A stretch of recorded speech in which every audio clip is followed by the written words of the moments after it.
दोस्तों, आज हम फिर लौटे हैं एक नई कहानी लेकर जिसमें डर है, रहस्य है और रोमांच है। रात के करीब 9 बज रहे होंगे जब रामनगर गांव की आखिरी बस कच्ची सड़क पर धूल उड़ाती हुई रुकी। बस से उतरा सिर्फ एक आदमी, लगभग 35 साल का, दुबला पतला, आंखों में अजीब सी थकान और कंधे पर पुराना झोला। उसका नाम था अविनाश। और शहर में पत्रकार था, लेकिन आज वह किसी खबर के पीछे नहीं बल्कि अपने अतीत से भागते हुए इस गांव में आया था। गांव में घुसते ही उसे एक अजीब सा सन्नाटा महसूस हुआ, जैसे हवा भी यहाँ धीमे ही बह रही हो। दूर दूर तक फैले खेत, नीम और पीपल के पेड़ और बीच बीच में मिट्टी के घर। सब कुछ सामान्य था, फिर भी कुछ असामान्य लग रहा था।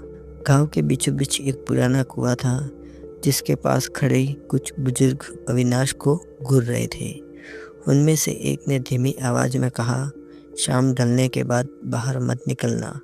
अविनाश ने मुस्कुराकर सिर हिलाया, लेकिन अंदर एक सिरहन दौड़ गई। उसने पास की चाय की दुकान पर रुककर पूछा कि यहाँ रुकने की कोई जगह है क्या। दुकानदार ने बिना आंख मिलाए कहा, पुराना स्कूल खाली पड़ा है, वही मिल सकता है। यह कहते समय उसकी आवाज़ में डर साफ झलक रहा था।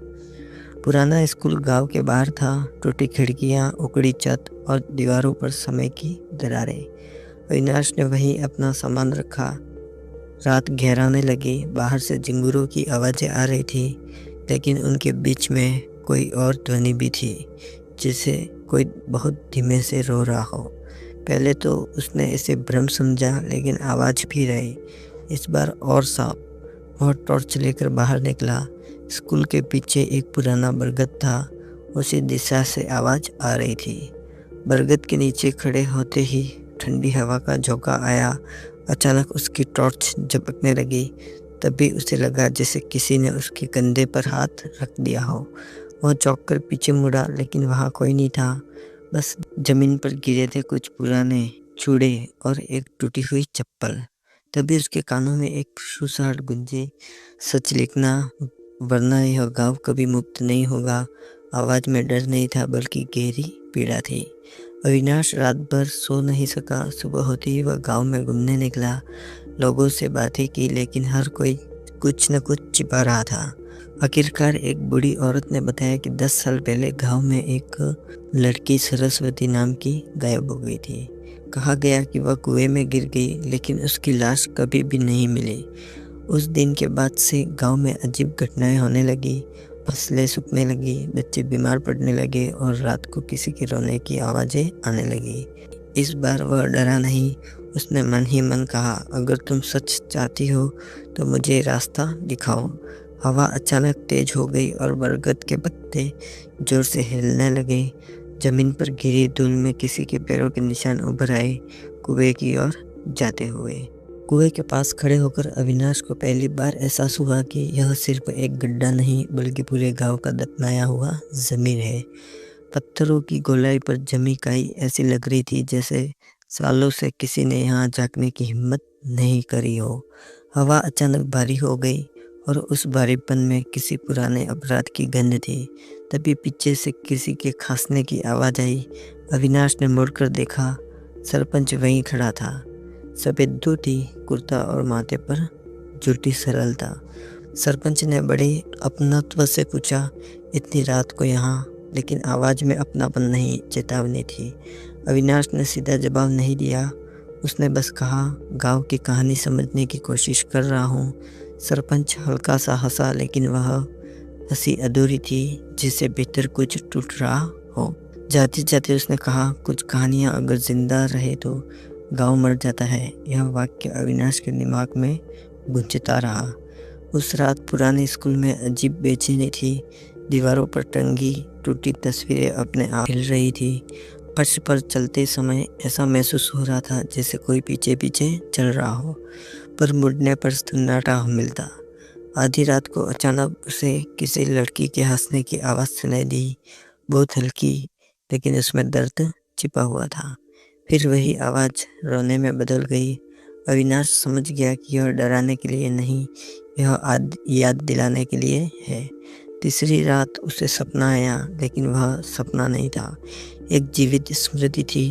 उसने देखा कि सरस्वती खेतों के बीच भाग रही है, सांसें उकड़ी हुई, पीछे से किसी के कदमों की आवाज़।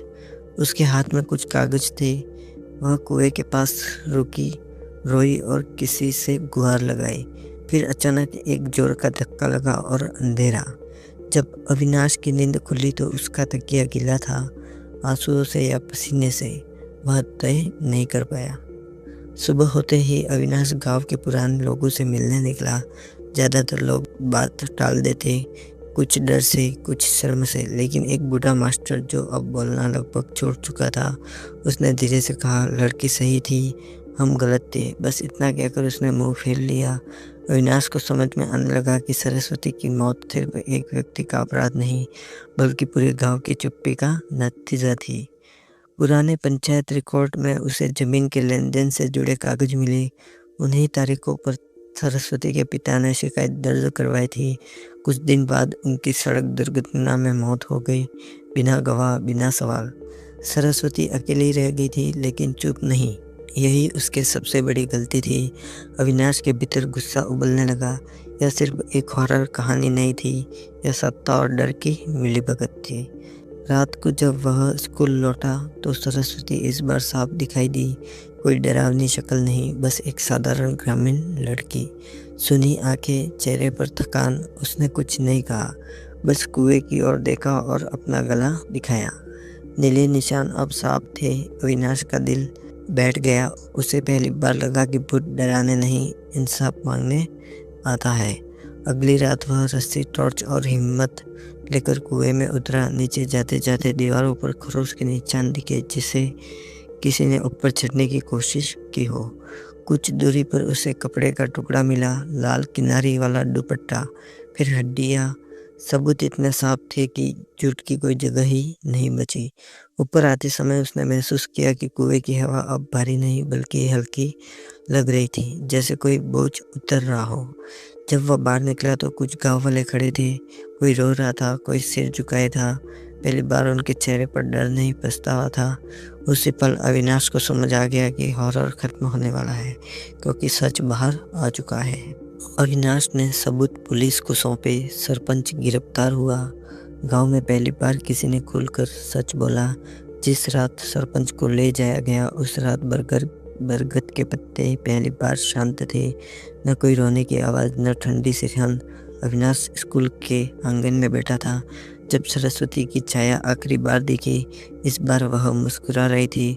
अगली सुबह गांव की हवा बदली। लोग एक दूसरे से नज़र मिला पा रहे थे। कुएं के पास दिया जलाया गया। अविनाश ने अपनी कहानी लिखी, बिना मसाले, बिना झूठ के। यह कहानी सिर्फ एक भूत की नहीं थी, बल्कि उस अपराध बोध की थी जो सालों तक पूरे गांव पर छाया रहा। शाम को जब वह बस में बैठकर लौट रहा था, उसने पीछे मुड़कर देखा। बरगद के नीचे कोई नहीं था, लेकिन वहाँ पड़ी टूटी चप्पल अब नहीं थी, जैसे किसी ने अपना सफ़र पूरा कर लिया हो। तो दोस्तों, ये डरावनी कहानी कैसी लगी, जिसमें डर था, रोमांस था और न्याय था। तो दोस्तों, ऐसी ही कहानियों के लिए हमारे चैनल को सब्सक्राइब करें, वीडियोस को लाइक करें और ज़्यादा से ज़्यादा शेयर करें। धन्यवाद।